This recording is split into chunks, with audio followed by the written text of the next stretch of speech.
Alright guys, it looks like the stream is now live. That coat must be worn. Hold on a second, looks like I gotta size it. Make size with it. Alright, very good, very good. The whole disappearing black hole of shit there will really freak a guy out. Alright, so we're gonna pick up where we left off with the last video, and I apologize for that fucking train wreck. But we got through the basically the intro to this study, and now we're going to get into the meat of it, the pharmacology section, uh, the various traditional uses of plants from the genus Peganum, Peganum harmala, that's Syrian rue, that's what I work with, but there are several other species of Peganum, clearly. But anyway, have led scientists to investigate their pharmacological properties and to validate the potential uses of this genus as therapeutic remedies. Because it's been known forever that this shit works, so it's about time we try to catch up on it. Several pharmacological activities and pleiotropic health benefits have been reported to be exhibited by extracts as well as single compounds from some species from this genus, such as anti-AD, that's Alzheimer's disease, and anti-PD, that's Parkinson's disease. And Parkinson's and Alzheimer's, a lot of the same systems are affected. A lot of the same symptoms happen with those two horrible fucking diseases. So also the benefits that have been reported to be exhibited by extracts include the antidepressant, anti-tumor, like as in kill cancer, anti-diabetes, analgesic, anti-withdrawal syndrome, as in opiate withdrawal syndrome, anti-hypertension, a blood pressure kind of calming thing, anticoagulant, antimicrobial, antioxidant, anti-inflammatory, among others. And the cool thing is, they don't just spit all this shit out and leave it at that. They're actually going to break it down for us. And I tried to highlight the salient shit, and so we can kind of skim past the techno babble, but a lot of it's techno babble, and some of it is, understandable to the lay person. We'll take a swing at it and see how that works. So, using a TLC fingerprint combined with bioautographic technique, the acetylcholinesterase inhibitive activity of compounds from the ethanol or methanol extracts from seeds of P. harmala, P. multisectum, P. nigellastrum, and P. harmala was investigated, and the results suggested that harmine, harmaline, and harmol display similar acetylcholinesterase inhibition compared to galanthamine. Now, let's unpack that a little bit. So they're talking about a basic alcohol extract from the seeds of these plants, inhibiting acetylcholinesterase, which is acetylcholinesterase is the stuff that degrades and destroys acetylcholine. Acetylcholine is kind of like the signaler between your nerves. When nerves fire in your brain or in your muscles or whatever, it's the acetylcholine that makes that signal jump across the gap, if you see what I'm saying. And you should look it up yourself. I'm just kind of giving you a brief thumbnail poor definition, but it's kind of off the top of my head. And they're saying that these compounds, harmine, harmaline, and harmol in particular, displayed similar acetylcholinesterase inhibition compared to galanthamine. And now I don't know a whole lot about galanthamine, but I know that they're using it here as a standard, as a reference. Galantamine is something that that has a known inhibition rate of acetylcholinesterase, and they're comparing these Peganum compounds to the galantamine, and apparently it's similar. Harmane was the most potent selective inhibitor, and vasacine. Harmane was the most potent selective acetylcholinesterase inhibitor. Sorry, and vasacine was the most potent butyrylcholinesterase inhibitor. The butyrylcholinesterase it works similar to the acetylcholinesterase in that it degrades the signal between nerves. And vasacine, as harmane is a beta carboline compound from Peganum and other rue plants. Vasacine is a quinoline, so it's related to quinine in that family. And just as a side note, when I do my extractions, and most people do, they generally separate the beta carbolines from the quinolines. But you don't have to. And actually, a lot of times you don't want to, because there are times when you want those quinoline compounds, because they have a whole separate set of things that they act on themselves. But we're not really focused on the quinoline compounds right now. So by analyzing and comparing these chemicals, it indicated that beta carboline alkaloids displayed more potent acetylcholinesterase inhibition, but less butyrylcholinesterase inhibition than quinoline alkaloids. So yeah, the beta carbolines, Harmala, Harmol, tetrahydroharmone, all that crap is stronger than the vasacine and quinolines anyway. So we're going to try to keep going, because I rambled too much on that subject.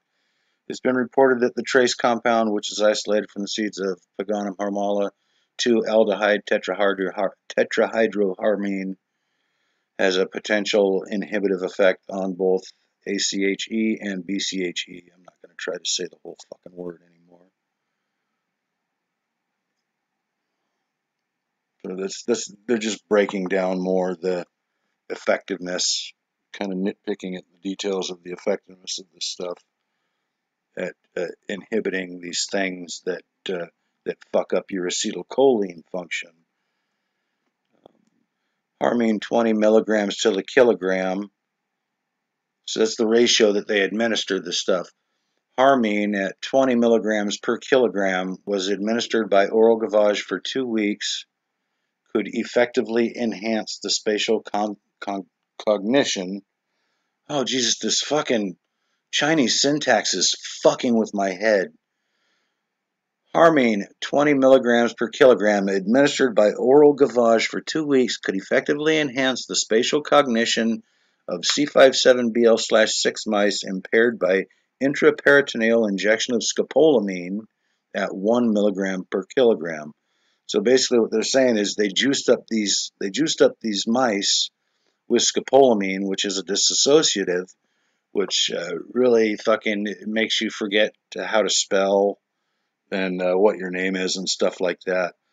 So they juiced them with this scopolamine, and then apparently over a period of 2 weeks, they were giving them 20 milligrams to the kilogram, which is a hell of a high dose. And it says it could effectively enhance the spatial cognition, which is sort of fucking gobbledygook to me. Meanwhile, long-term consumption of harmine at 20 milligrams per kilogram for 10 weeks also slightly benefited the memory of mice. Furthermore, harmine could pass through the blood-brain barrier. A little note that's worth remembering.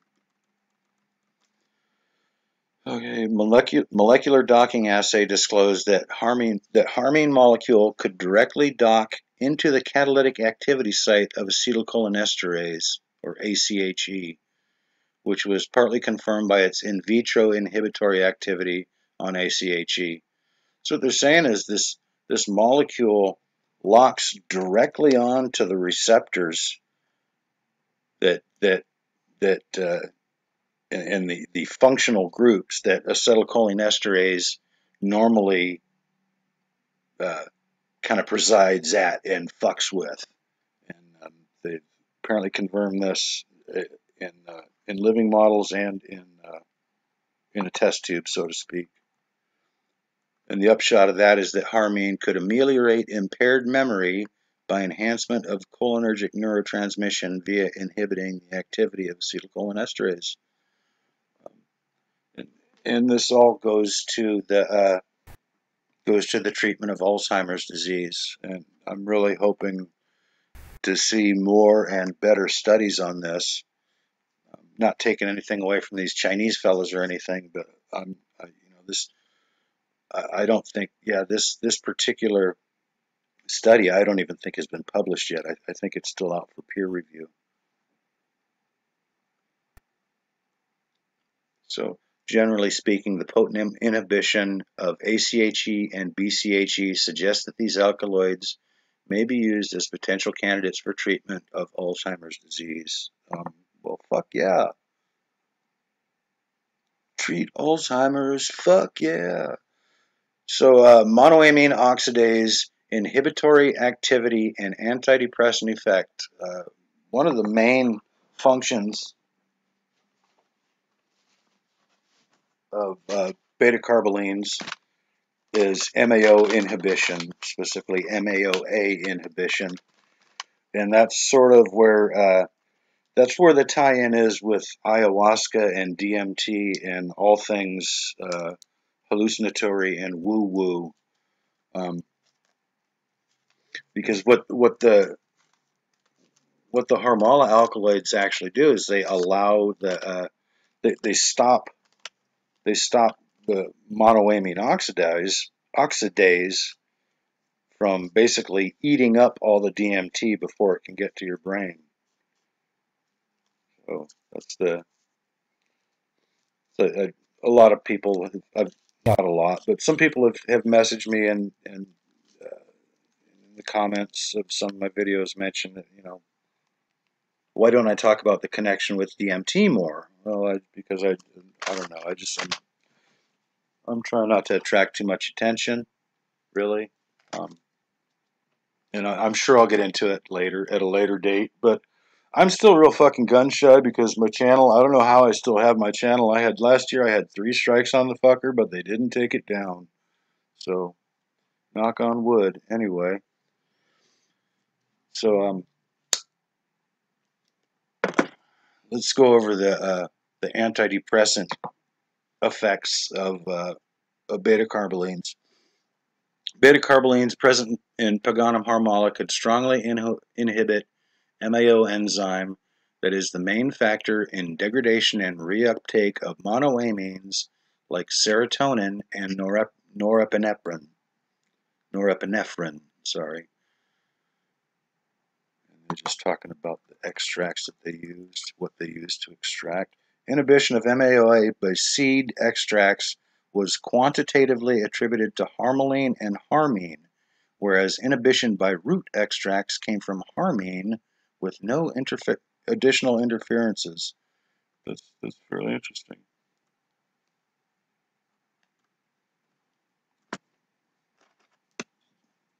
These alkaloids of Peganum harmala had a significant dose-dependent antidepressant effect with an inverse agonistic mechanism on benzodiazepine receptors. That means it tickles your fucking Valium button or your Xanax button, whichever your preference may be. But that is to say that that these MAO inhibiting alkaloids are very effective benzos without being benzos. And I'll attest to that. I hate benzodiazepines. They're horribly addictive and they ruin a lot of people's lives. But I used Harmala extracts for 6 months straight and in fairly high doses after I quit opiates. And man, it could have been. I mean, it was fairly fucking sporty, but I mean, it could have been a real tough time if it wasn't for the little help, the little lift that I got from the Harmala. So findings point to an antidepressant effect of harmine that increases the BDNF protein levels in the rat hippocampus after acute and chronic administration of harmine at higher doses. And BDNF is brain-derived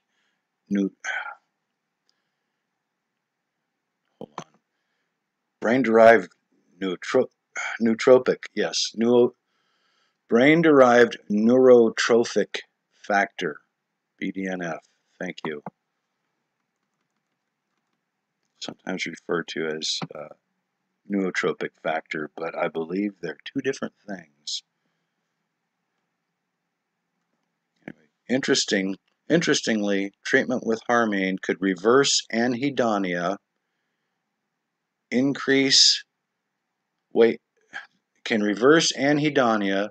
the increase of adrenal gland weight, and normalize ACTH circulating levels and BDNF protein levels.